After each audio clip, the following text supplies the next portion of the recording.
우리나라에 주님 말씀하시고 그 말씀을 통해서 우리가 깨닫고 변화되어지는 귀한 시간 되게 하시고 하나님의 본전 영광 돌려드리는 예배의 시간 되기를 원합니다. 오늘 하루 모든 육전 가운데 함께 하시고 역사하실 것을 믿고 감사하며 예수님의 이름으로 기도드립니다. 아멘. 네, 우리 간밤에 잘 쉬셨죠? 네. 편안하시게 주무셨습니까?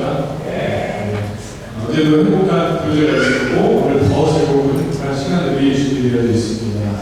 먼저 우리 하나님을 예배하며 오늘 하루 일정을 시작할 텐데 옆에 분들하고 이렇게 인사하겠습니다. 옆에, 앞에, 뒤에 분들하고 인사할 때 함께 할 수 있어서 행복합니다.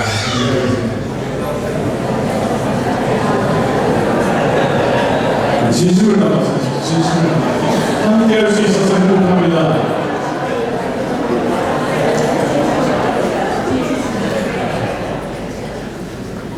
네, 오늘도 우리 이창민 목사님을 통해서 귀한 말씀을 우리가 전달받을 텐데 하나님께서 함께 하시는 시간, 성령의 임재가 있는 시간이 되기를 소망하면서 기대하는 마음으로 말씀을 받으시기 바라겠고요. 이 시간에 먼저 말씀을 제가 발표하겠습니다. 출애굽기 12장 13장 21절에서 22절 말씀, 출애굽기 13장 21절에서 22절 말씀입니다. 제가 보도록 하겠습니다. 주님께서는 그들이 밤낮으로 행군할 수 있도록 낮에는 구름 기둥으로 앞서가시며 길을 인도하시고 밤에는 불 기둥으로 앞길을 비추어 주셨다. 낮에는 구름 기둥, 밤에는 불 기둥이 그 백성 앞을 떠나지 않았다. 아멘. 우리 이 시간에 우리 이창민 목사님 나오실 때 특별히 우리가 오신 강사님이시니까 더 기쁘게 이렇게 환영하는 마음으로 우레와 같은 박수로 환영하겠습니다.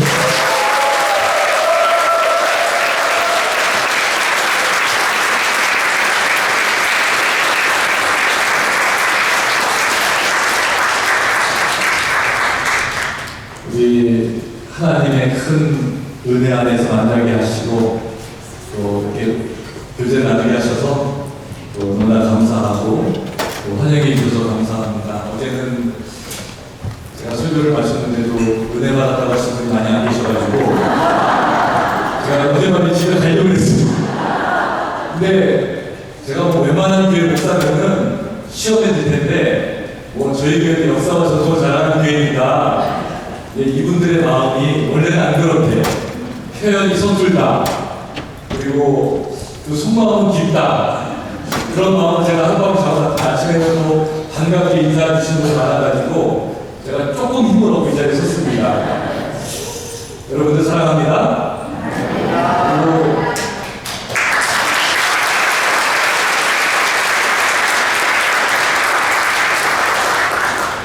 그리고 여러분 정말 대단하세요. 이렇게 이제 새로운 장소에 와서 하룻밤을 지나면서 또 수양회를 한다는 것이 쉬운 결정도 아니고 또 대단한 용기를 내는 일이라고 생각을 하는데 또 그런 일을 허락하시고 또 협조하시고 함께 동참하신 여러분들이야말로 벌써 이미 한 대를 타신 분들이고 한 길을 가는 믿음의 동지라고 생각을 합니다. 그래서 더욱더 은혜가 되고 저도 많이 기쁜 마음으로 이 자리에 섰습니다. 제가 몇 년 전에 캄보디아 선교지를 단기 선교를 간 적이 있었어요. 선교를 하고 이제 한국에서 며칠을 지났는데 마침 토요일 날 오후에 한국에 도착을 했는데 어떤 교회 목사님이 저보고 꼭 설교를 하라 그래가지고 토요일 날 납치당했어요. 공항에 내리자마자 그 본곳에 실려가지고 갔는데 어딘지도 모르고 갔는데 뭐 충청도 뭐 아산, 뭐냐고 이쪽 어딘데 뭐 어딘지도 몰랐는데 아주 역사와 전통을 자랑하는 충청도 양반들이 섬기시는 그 교회를 간 거예요. 큰 교회는 아닌데 아주 오래된 교회예요. 그래서 이제 딱 갔는데 뭐 장로님 댁에서 뭐 밥도 이렇게 막 해주시고 주일 아시니까 설교를 했는데 주일 설교를 하고 나니까 그 목사님 뭐라고 하시냐면 목사님 그냥 오셨으니까 월요일날 새벽기도 화요일날 새벽기도 하라는 거예요. 제가 이제 목사는 뭐 그래도 말씀을 전하라 그러면 또 시간도 맞으니까 어떻게 해요? 네, 하겠습니다 했죠. 그리고 대답하고 나서 그러면 새벽 기도회가 몇 시입니까? 이렇게 물어봤더니 그 목사님이 미국은 뭐 5시 반, 뭐 6시 이렇게 하잖아요. 그 목사님 하신 말이 4시 반이요. 그래서 저는 그 시차도 뭐 그냥 미국에서 캄보디아 가다 한국 갔으니까 이게 정신이 없는데 뭐 4시 반에 집회를 하려고 생각하니까 또 거기 또 숙소가 한 또 15분 걸려있는데 4시에 또 출발해야 되니까 3시에 일어나니까 정신이 없는데 그래도 한 번 한다고 했다가 새벽 시간, 기도 시간에 너무 일어나서 못한다고 할 수가 없잖아요. 근데 하기로 돼서 이제 하는 거예요. 그래서 제가 물어봐서 그러면 이 교회분들은 굉장히 일이 많으시고 부지런해가지고 4시 반에 새벽에 끝나면 나가서 일하시라고 이렇게 물어봤더니 목사님이 아니래요. 그러면 그렇게 일찍 하고 뭐 하세요? 다들 집에 가서 한숨 잔대요. 근데 왜 이렇게 일찍 하세요? 그랬더니 근데 제가 명답으로 물었어요. 원래 그랬지요. 그래서 제가 배운 게 있어요. 오래된 교회는 원래대로 한다.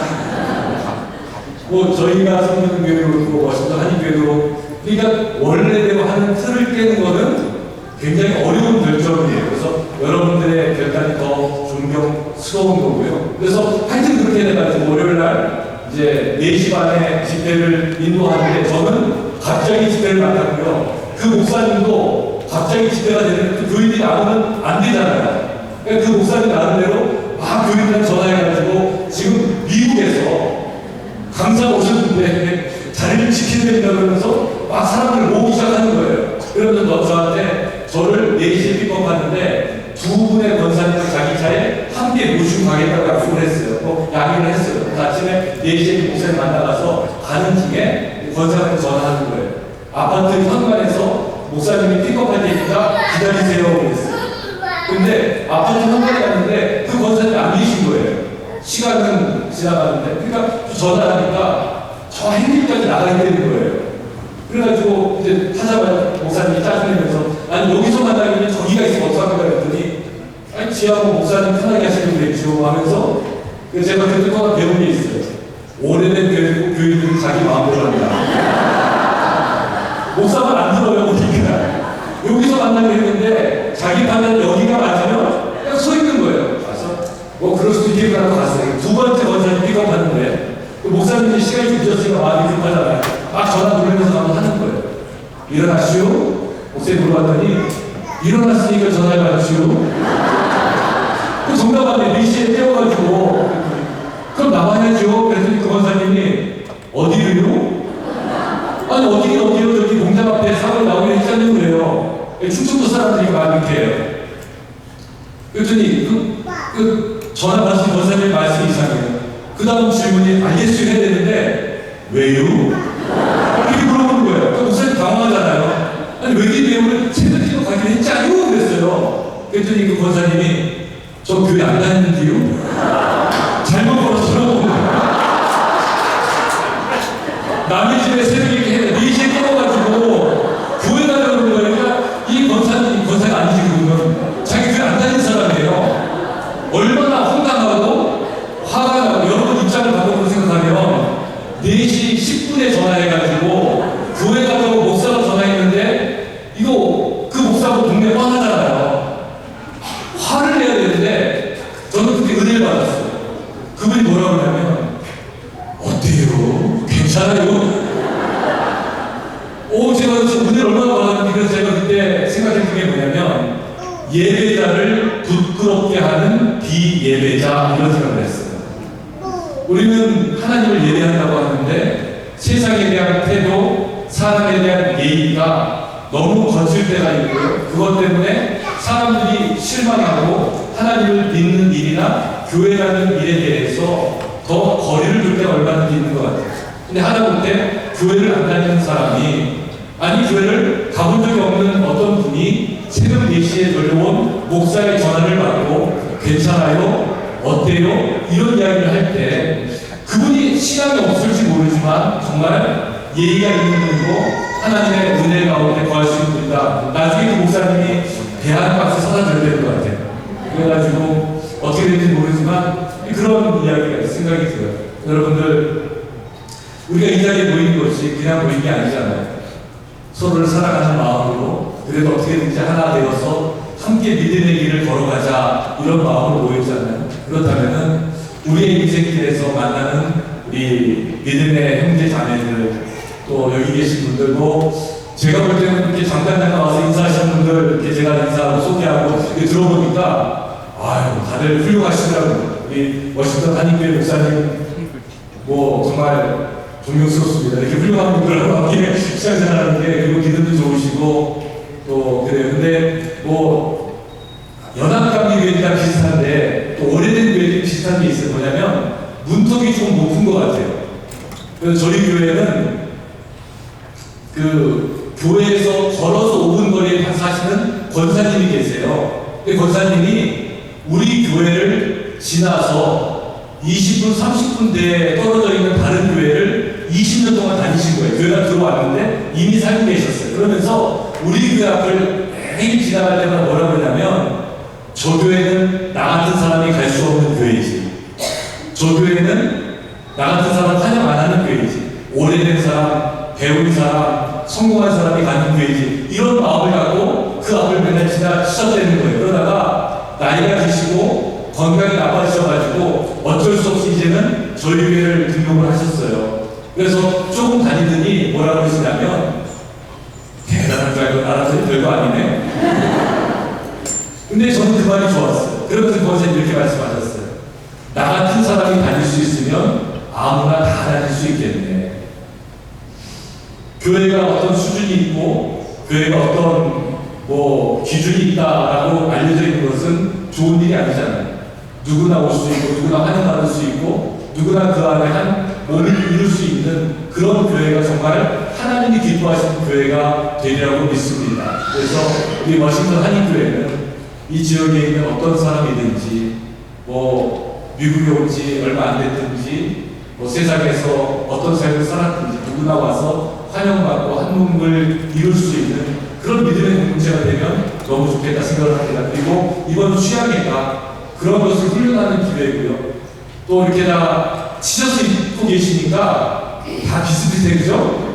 유니폼이라는 게 그런 게 있잖아요. 그러니까 그래서 이런 유니폼을 하셨고 또 이렇게 색깔도 좋은 색깔을 잘 고르셨는데 그 하나 되는 마음 또 한 몸 이루는 모습을 보여줄 수 있는 그런 기회가 되리라고 생각을 합니다. 제가 얼마 전에 어떤 그 선교 단체에 가가지고 설교할 기회가 있었어요. 근데 그 여기 이제 찬양팀이 아주 열심히 찬양하는데 거기서도 큰 선교 단체는 아닌데 몇 사람이 나와서 찬양을 인도하는데 찬양의 가사가 뭐냐면 아주 너무 단순해요. 하나님이 날 참 사랑하시네. 뭐 이 찬양을 계속 하는 거예요. 그 가사를. 근데 제가 그냥 그때 한 번 들었는데 어떻게 찬양을 하냐면 하나님이 날 참 사랑하시네. 하나님이 날 참 사랑하시네. 그런 가사예요. 근데 계속 이걸 반복하는 거예요. 그러면서 그 다음 가사가 어떻게 이어지냐면 세월에 묻혀 또 현실에 갇혀 잊고 살다가도 그냥 살다가도 어느 날 문득 생각해보면 하나님이 날 참 사랑하시네. 이게 마음이 와닿는 거예요.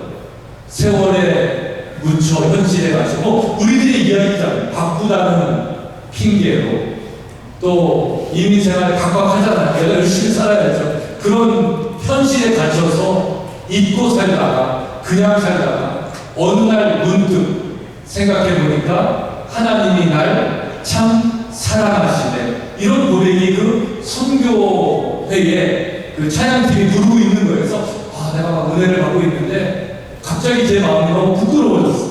왜냐면 그 선교회가요 장애인 선교회였어요. 그러니까 시각장애인 앞을 보지 못하는 형제가 기타를 치고 있고요. 장애를 앓고 있는 형제가 드럼을 치고 있고 또 손이 좀 불편한 자매가 싱어를 하고 있고 이런 분들이 너무 진솔하게 진지한 마음으로 하나님이 날 참 사랑하시네 이 찬양을 하고 있는데 저는 그 앞에서 서 있기조차 부끄러운 모습이라는 것을 느낄 수밖에 없었어요. 그런데 나중에 그 찬양의 제목이 뭔 줄 알았는데 그 제목이 뭐냐면 아주 기가 막힌 제목을 정해놨어요. 아 맞다.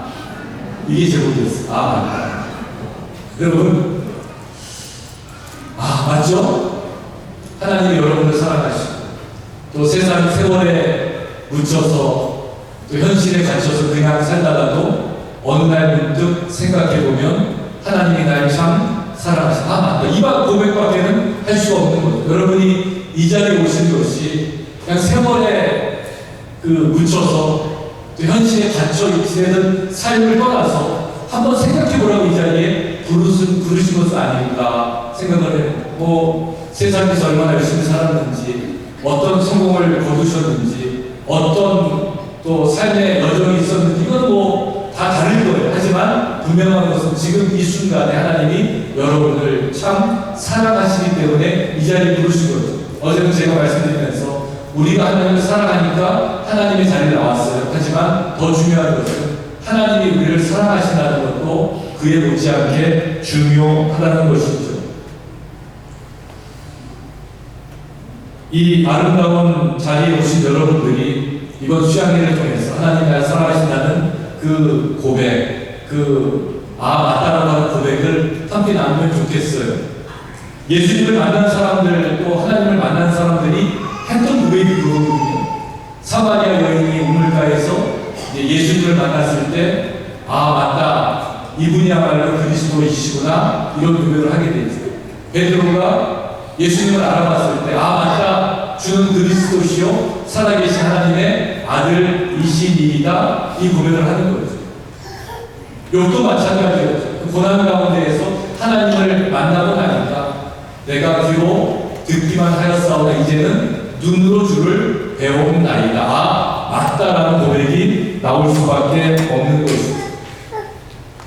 우리는 그 하나님의 은혜의 길을 따르고 또 믿음으로 주님께서 우리에게 맡겨주신 길을 따르는 사람들인데 예수님은 우리에게 길이 되셨잖아요. 그죠? 나는 길이요 진리요 생명이다. 이게 예수님께서 우리에게 가르쳐주신 생명의 길이라고 했어요. 그러면 우리의 삶이 예수님을 따라야 되는 게 너무나 많죠.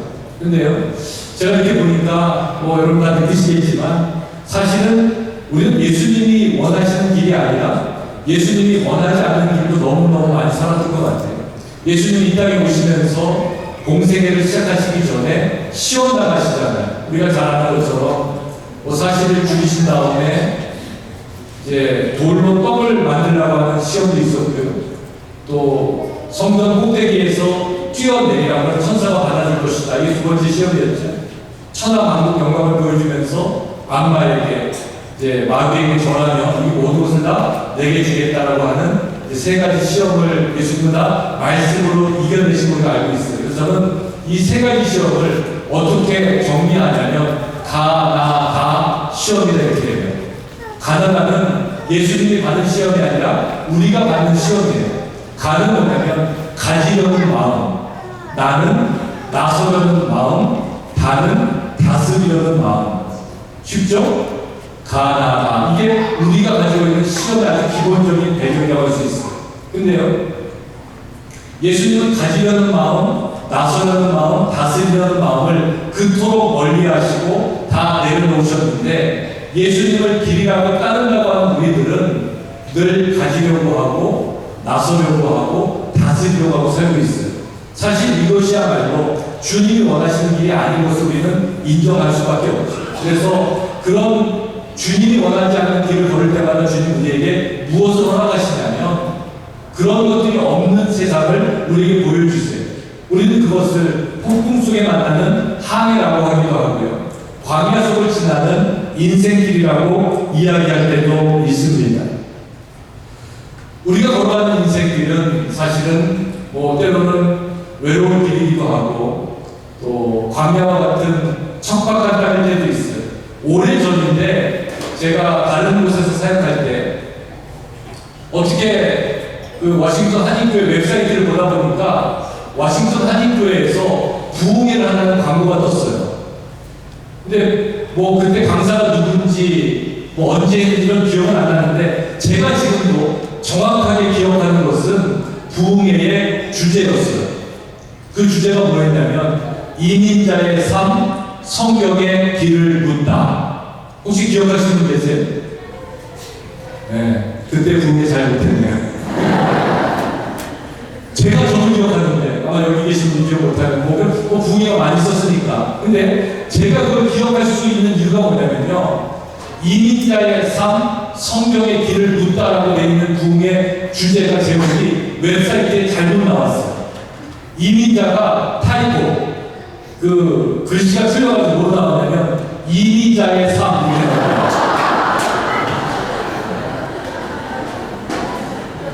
아니 그 대 워싱턴 한인교회 웹사이트에 부흥의 주제가 이민자의 삶이 아니라 이민자의 삶이라니까 얼마나 속으로 웃었는지. 근데 그렇게 지나갔어야 되는데 자꾸 생각이 나는 거예요. 어떻게 생각이 나냐면 이미자라는 뭐 유명한 가수 이름이잖아요. 한국에. 그 이름 대신에 제 이름을 넣어보는 거예요. 이창민의 삶, 성경의 길입니다. 아, 그런 고도의 전략이 있었는지 모르겠지만 뭐 그렇게 생각하다 보니까 두 가지가 생각이 나더라고요. 하나는 뭐냐면 아, 성경이 길이구나.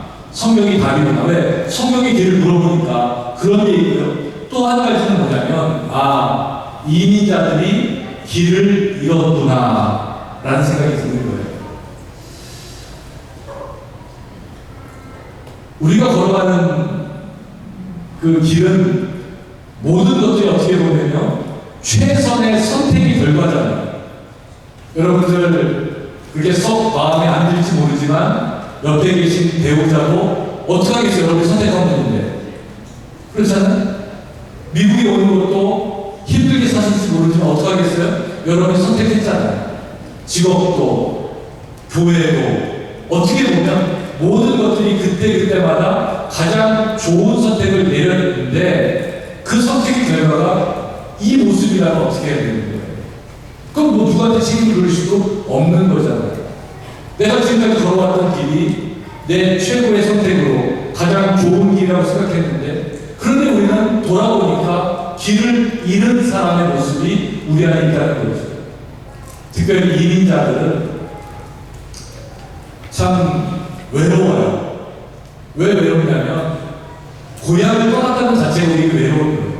어떤 시인이 이렇게 시를 지었어요. 고향에 대해서 노래하면서 고향은 뒤로 넘어지거나 자빠질 때 받아줄 흙과 풀이 있는 곳이다 이렇게 노래를 했어요. 그러니까 우리가 열심히 뛰다가 뒤로 자빠지고 넘어질 때 고향은 흙과 풀이 되어서 우리를 받아주는데 이민자들이 고향을 떠나 살면서 외롭고 힘든 까닭은 우리는 넘어지면 흙과 풀이 받아주는 게 아니라 아스팔트하고 콘크리트가 기다리고 있어요. 머리가 깨지는 거예요. 그러니까 안 넘어지기 위해서 긴장해야 돼요.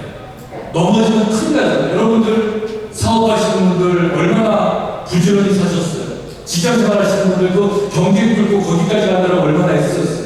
거기서 은퇴하시는 분들 얼마나 성실하게 그 자리 지키셨어요. 왜? 내가 넘어지면 나는 끝이잖아요.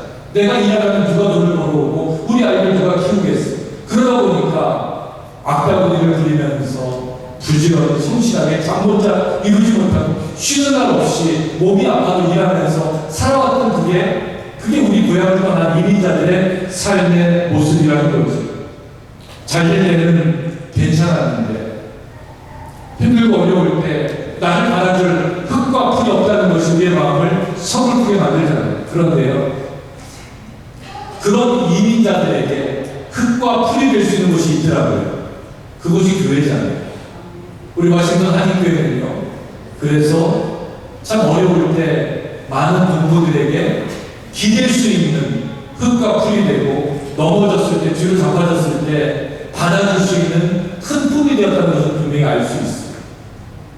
6.25 때 전쟁 때 한국을 기억하면서 세워진 자랑스러운 역사가 있잖아요. 70년대 많은 이민자들을 받아들이면서 정착하게 했던 그런 자랑스러운 역사가 여러분 교회에 있는 것이고 그것을 이어받아서 지금까지도 세상을 향해서 선교지를 향해서 손을 내밀고 있는 그게 다른 게 아니라 고향을 떠난 사람들에게 하나님의 품으로 그들을 맞아줄 수 있는 은혜의 품 넓은 역할을 하시는 것이 우리 워싱턴 한인교회의 모습이고 또 여러분들이 나아가야 될 방향인 것이죠. 그것뿐이 아니라 길을 잃은 영혼들을 하나님의 품으로 인도하는 것, 이것이야말로 여러분들에게 맡겨주신 하나님의 귀한 사명인 줄로 믿습니다. 그러기 위해서 우리는 여전히 믿음의 길을 걷잖아요. 오늘 성경 말씀에 보니까 이스라엘 백성들이 애굽을 나오지도 애굽을 나온 이야기 잘 알고 있어요. 요셉을 알지 못하는 바로 애굽 이집트의 왕이 나서 이제는 이스라엘 백성들을 괴롭히는 거죠. 그 사람 너무 강해지니까, 많아지니까, 번성하니까, 이 사람들 어떻게 하면 힘을 약하게 할까? 만약에 이 사람들이 마음을 모아서 이집트에 대항해서 싸우면 우리는 이길 수가 없으니까. 그러면서 사람을 어린아이를 죽이기도 하고, 강제적으로 노동을 시키기도 하고, 그럴 때마다 이집트, 애굽에 있었던 이스라엘 백성들은 더 강해지고 있었죠. 그러다가 도저히 안 되니까 하나님은 모세를 통해서 이집트에 있는 이스라엘 백성들을 가나안으로 이제 나가게 하는 이제 출애굽의 여정이 시작이 되는 거였습니다. 근데 그 출애굽의 여정 가운데 이제는 홍해를 건너서 숫곳을 지나서 에담이라고 하는 곳에 이르렀을 때 하나님은 새로운 길을 열어주세요. 광야는 어떤 곳이냐면 부족한 곳이잖아요. 물이 없고 먹을 것도 없고 잠잘 것도 없고 모든 것들이 부족한 곳이에요. 그런데 광야의 특징이 있죠. 부족하기 때문에 있는 게 있더라는 거예요. 그게 부족하기 때문에 하나님이 더 뚜렷하게 보이는 곳이 광야이죠. 이스라엘 백성들은 광야에서 하나님의 선명한 부르심, 인도하심을 따라서 지금 믿음의 길을 걸어가는 여정을 시작하는 찰나에 있어요. 그때 하나님께서 새로운 길을 보여주시는데 그 길은 뭐냐면 오늘 우리가 읽은 성경처럼 구름 기둥과 불 기둥이라고 하는 두 길이었어요. 저는 구름 기둥과 불 기둥을 보면서 기억하면서 이런 생각을 해봤어요. 이 길은 땅에 난 길이 아니라 하늘로 난 길이다, 이런 생각을 하는 거예요. 세상은 땅에 난 길을 보고 다니잖아요. 우리가 운전할 때도 여러분 걸어갈 때도 땅에 난 길을 보고 다녀요. 그런데 믿음의 길은 그게 아니에요. 하늘로 난 길을 바라보고 가는 거예요. 예수님께서 탄생하실 때 동방 박사들이 예수님을 경배하러 왔던 길은 땅에 난 길이 아니라 별을 보고 쫓아왔던 하늘로 난 길이었다고 성경은 기록하고 있어요. 마찬가지죠. 이스라엘 백성들이 광야를 지나서 나아가는 길은 구름 기둥과 불 기둥, 다른 말로 하면 하늘이 인도하는 길이었어요. 하늘로 난 길을 걸어갔던 거예요. 어떻게 보면 이스라엘 백성들이 광야를 지날 때 하나님께서 그 길을 어떻게 인도하실지는 아무도 몰랐어요. 그저 그들은 믿음으로 그 길을 순종하면서 나아가던 것 뿐이었죠.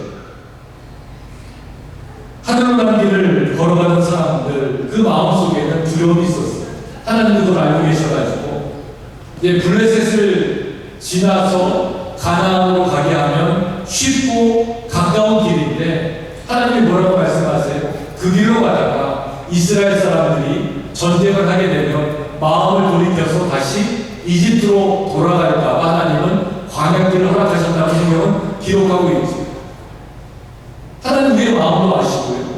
또 우리의 미래도 아시는 분이세요. 그래서 그 하나님은 철저하게 우리를 세상의 길이 아니라 하늘의 길을 따라가게 만드시는 거예요.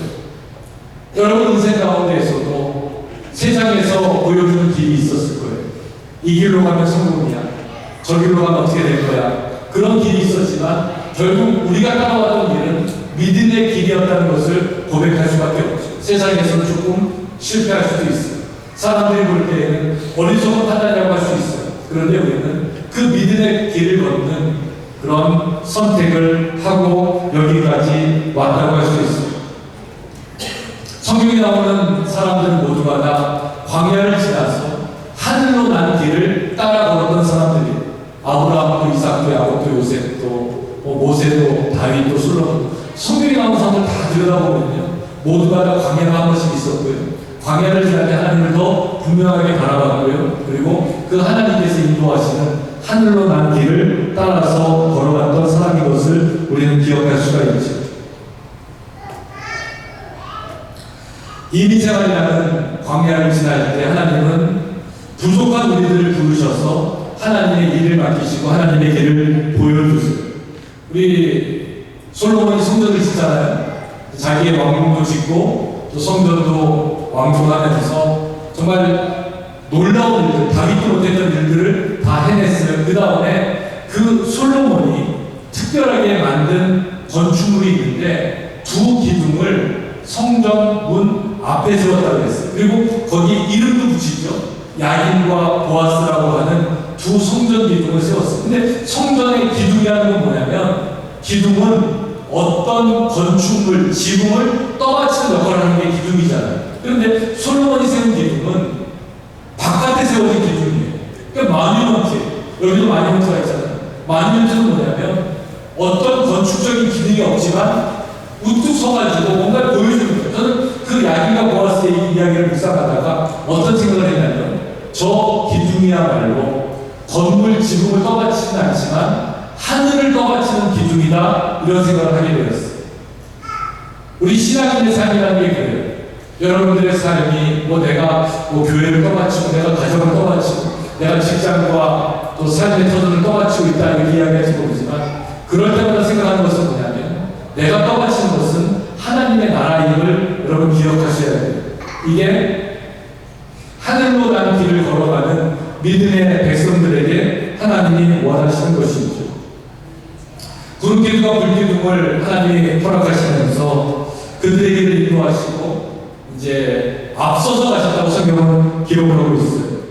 분명히 하나님의 뜻을 따라 걸어갔는데 그 길을 걸어갈 때마다 하나님은 그 길을 통해서 인도하시고 보여주시고 또 그 길을 통해서 우리에게 메시지를 분명히 전해주시고 계시는 것이죠.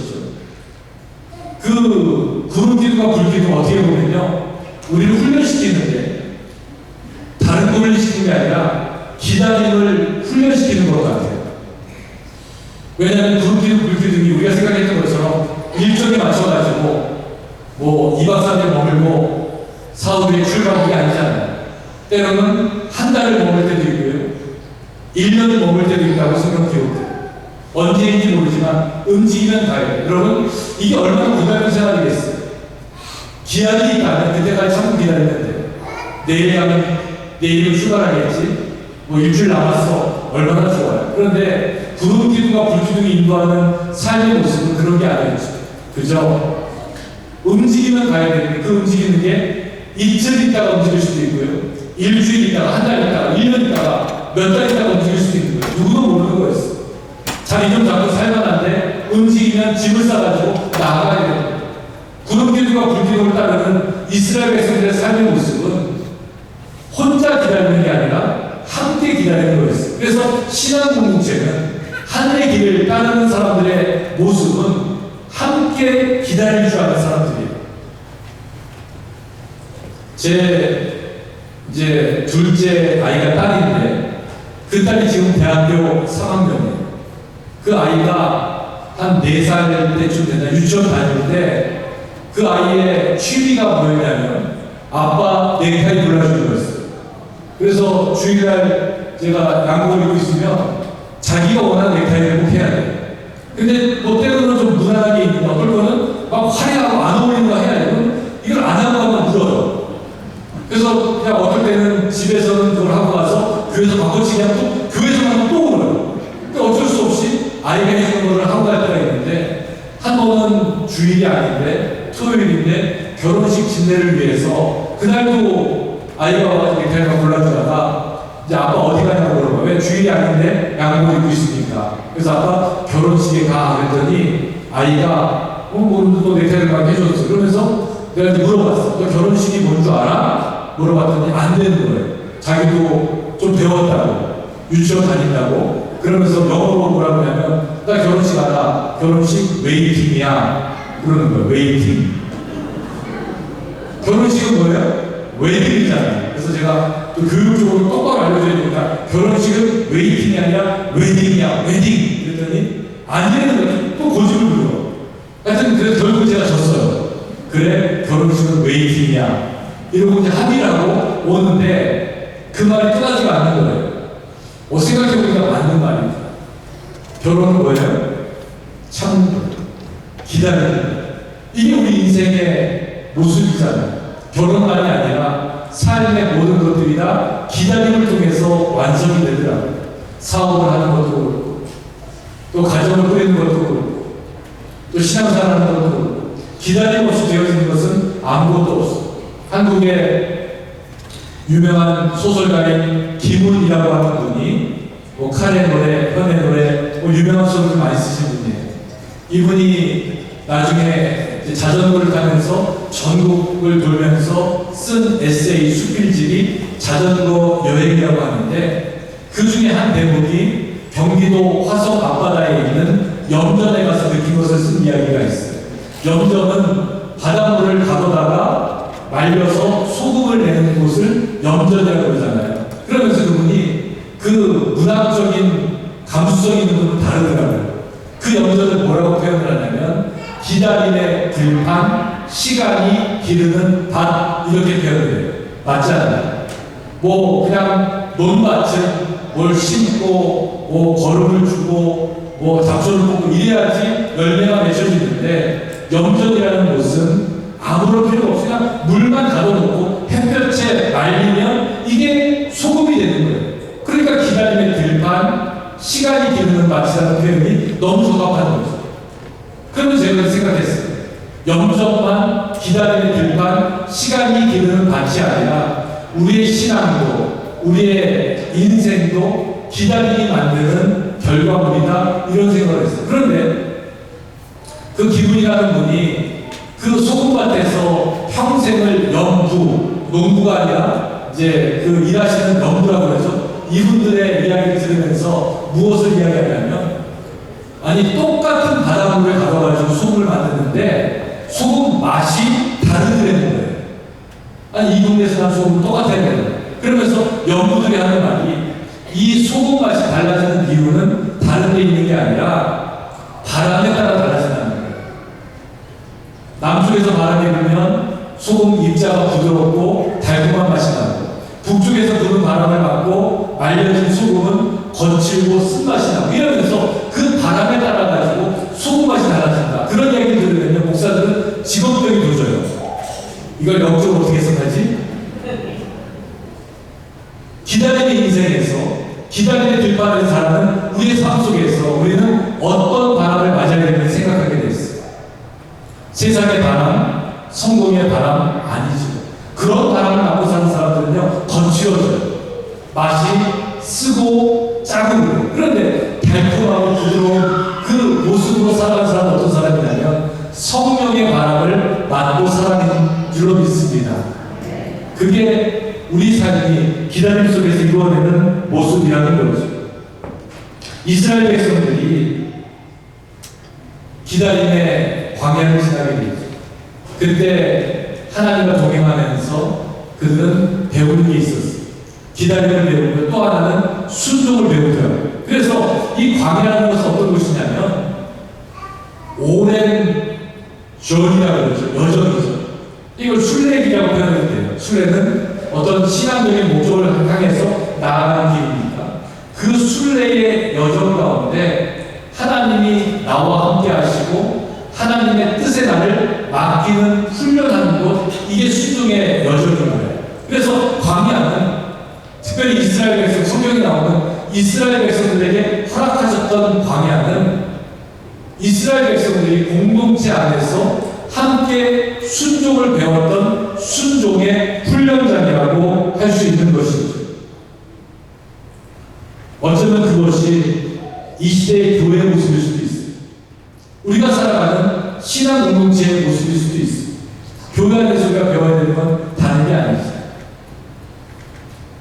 사람에 대한 순종이 아니라 하나님에 대한 순종. 지금까지 우리 교회를 이끄시고 우리 교회를 통해서 일하시는 하나님의 인도하심을 따라갈 수 있는 그 모습을 우리가 보고 배울 수 있는 거죠. 그리고 오늘 말씀에서 우리가 한번 기억해야 되는 것은 뭐냐면, 이들이 서 있는 곳이에요. 이들은 아까 우리 김원혜 목사님 찬양 인도하시면서 행군 나팔소리로 전진하면서 나가다 할 때에 꽤 줄을 서 있는 모습입니다. 그래서 성경에서 이스라엘 백성들이 광야를 지나는 그 과정들을 설명할 때 가장 많이 나오는 단어가 뭐냐면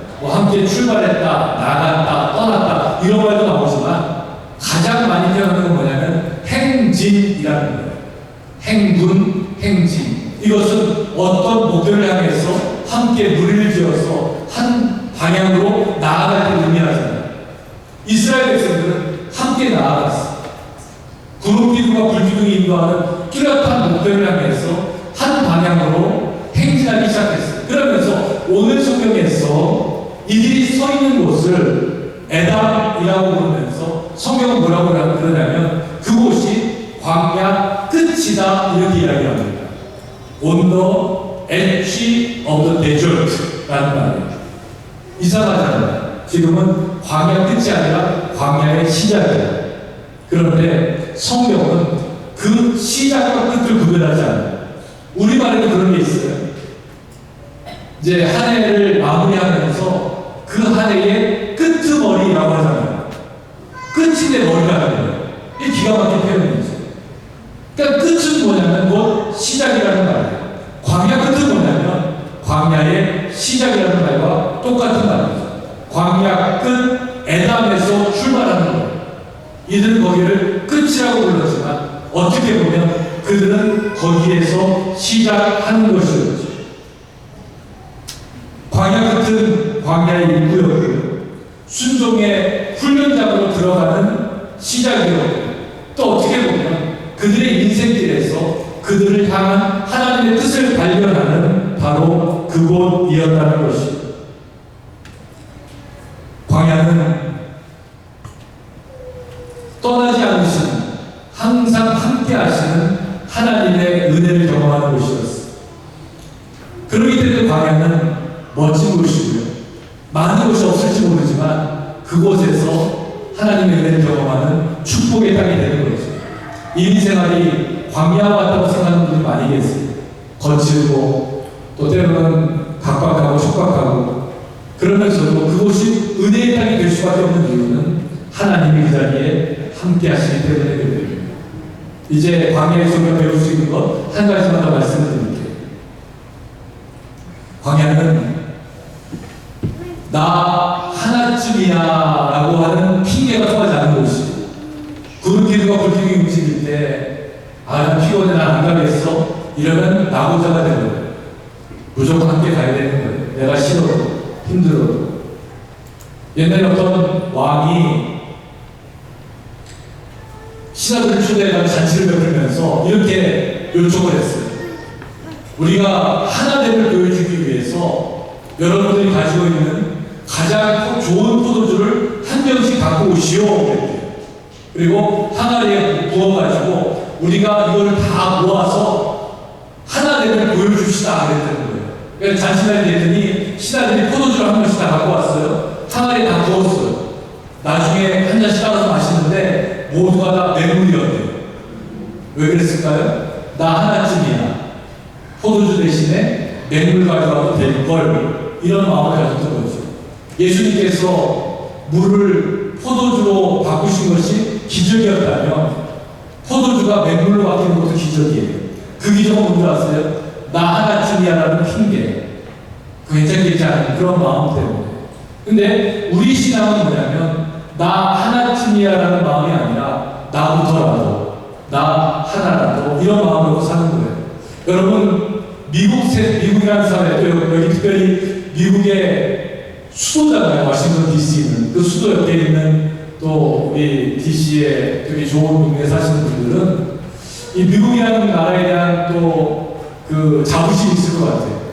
저도 미국에 산 지가 이제 30년 넘다 보니까 미국을 배우면 배울수록 참 힘이 있는 나라다라는 생각을 많이 하는데 그 힘의 근본은 뭐냐면 어떻게 보면 자기가 가지고 있는 자기가 맡은 일을 할 수 있는 그런 나 하나라도라는 그런 시민의식이라고 볼 수 있죠. 뭐 시민의식이 없는 나라는요 나 하나쯤 어때 그러면서 교통법규 지키지 않고 쓰레기 버리고 공중도덕 무시하고 이렇게 사는 세상은 거칠어요. 후진국이에요. 그런데 나 하나부터 법을 지키고 아무도 보지 않지만 그 시스템을 인정하고 존중하고 살아가는 세상은 이게 선진국이 되고 좋은 나라, 살기 좋은 세상이 되리라는 것이에요. 어떤 분이 시를 지으면서 이렇게 노래를 해요. 나 하나 꽃 피어 무슨 변화가 있겠냐고 말하지 말래요. 너도 꽃 피고 나도 꽃 피면 풀밭이 꽃밭이 되는 거 아니겠느냐 이렇게 노래를 했어요. 나 하나쯤이야 괜찮다고, 나 하나쯤이야 빠진다고, 나 하나쯤이야 어떻게 되겠어? 이런 마음을 가지고 있는 교회 공동체는 이건 아름다운 모습이 아니죠. 하지만 나 하나부터라도, 나 하나라도 더 열심히, 더 성실하게 믿음의 길을 지키고 나아가겠다고 하는 그런 신앙 공동체, 그런 또 삶의 공동체야말로 하나님께서 기뻐하시고 또 모두에게 은혜를 주는, 또 세상을 밝히는 아름다운 공동체가 될 줄로 믿습니다. 오늘 이 수양에 오신 우리 워싱턴 한인교회 교우 여러분, 나 하나부터라도 마음으로, 라는 마음으로 이 자리에 오신 줄로 믿습니다. 그 마음이 오늘만이 아니라 여러분의 신앙생활을 통해서 또 특별히 광야와 같은 또 순종의 길, 하늘로 난 믿음의 길을 걷는 신앙의 여정 가운데 계속 이어질 때에 그것이 힘이 되고, 그것이 우리를 하나로 보고, 그것을 통해서 우리 모두가 한 마음이 되어서 정말 누가 보더라도 아름다운 믿음의 교회를 일궈내시고, 그 누가 기억하더라도 정말 멋있다, 하나님께 영광이 되겠다고 하는 그런 귀한 믿음의 공동체를 일궈내시는 우리 귀한 워싱턴 한인교회 교우 여러분들 되시기를 주님의 이름으로 축원합니다. 네, 기도하시겠습니다. 사랑의 하나님, 이 시간에도 이 아침에도 저희를 부르셔서 한 길 가는 순례의 길로 이끌어 주시기 고맙습니다. 가는 길에 세상 길을 바라보는 것이 아니라 하늘로 난 길을 바라보게 하시고, 이 길을 통해서 순종을 배우게 하시고, 기다림을 통해서 하나님의 뜻을 발견하는 우리 모든 교우들 되도록 도와주시옵소서. 때로는 나 하나쯤이야라는 핑계도 있을 수 있고, 내가 한다고 해서 뭐가 달라지겠다고 하는 그런 부정적인 마음도 있겠지만, 나 하나라도, 나부터라도 하나님의 뜻에 순종하고 믿음의 공동체의 일원으로 책임을 다할 때에 워싱턴 한인교회 교우들이 마음을 앞에서 아름답고 신실한 믿음의 공동체를 꾸려나가게 하시고, 모든 교회들의 모범이 되게 하시고, 하나님 나라의 큰 영광과 기쁨이 되는 우리 귀한 신앙 공동체가 되도록 주님께서 인도해 주시기를 간절히 소원하오며 예수님의 이름으로 기도 올리옵나이다. 아멘. 우리 같이 기도하시겠습니다. 이 시간에 기도하실 때 우리 한 마음으로 한 목소리로 기도하면 좋겠습니다. 주님께서 우리를 통해서 하신 일이 있습니다. 우리를 한 믿음의 공동체로 세워주시고 한 길 가는 여정에 초대해 주셨습니다.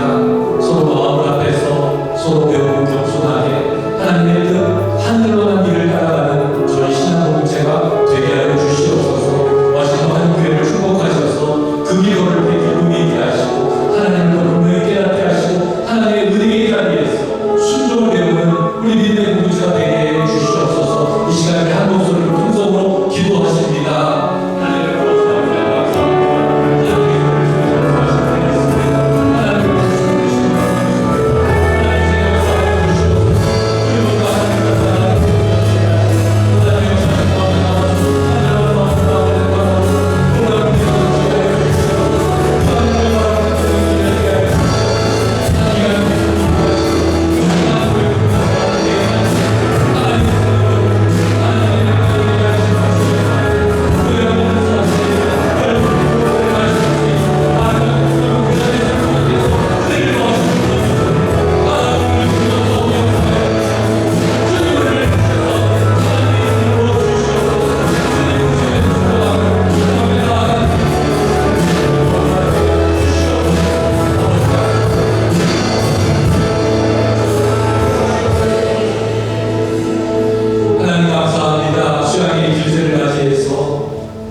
믿음의 여정을 함께 걸어가게 하시니 고맙습니다. 걷는 길이 기쁨이 있게 하시고 한 형제 자매를 이룬 감사를 있게 하여 주시옵소서. 우리는 세상을 향해 난 길을 따르는 사람들이 아니라 하늘로 난 길을 따라가는 사람들입니다. 그 길이 복된 길 되게 하시고 순종의 길, 기다림의 길 속에서 역사하시는 하나님을 만나는 은혜와 축복의 길이 되게 하여 주시옵소서. 이 시간에 우리 와신도 한인교회를 세우셔서 많은 이민자들에게, 고향 이민자들에게 품넓은 기댈 수 있는 곳이 되게 하셨사오니 하나님 앞으로도 이 교회를 통해서 많은 영혼들이 구원받게 하시고 하늘의 은혜를 나누는 복된 자리가 되셔서 주님께서 역사해 주시기를 간절히 소원하오며, 지금 우리 주 예수 그리스도의 구속하신 은총과 하나님 아버지의 크고 놀라우신 사랑하심과 우리를 한 길로 걷게 하시되 구름비는 불기둥을 인도하시며 하늘로 간 길을 따라 걷게 하시는 성령의 인도 역사하시니 이 시간 함께 믿음의 여정을 걸어가며 기쁨과 감사 속에서 서로를 위로하고 격려하며 사랑하며 나아가기로 하시는 우리 모든 교우들과 그들의 삶의 여정 가운데 지금부터 영원토록 함께 하옵시기를 축원하옵나이다. 아멘.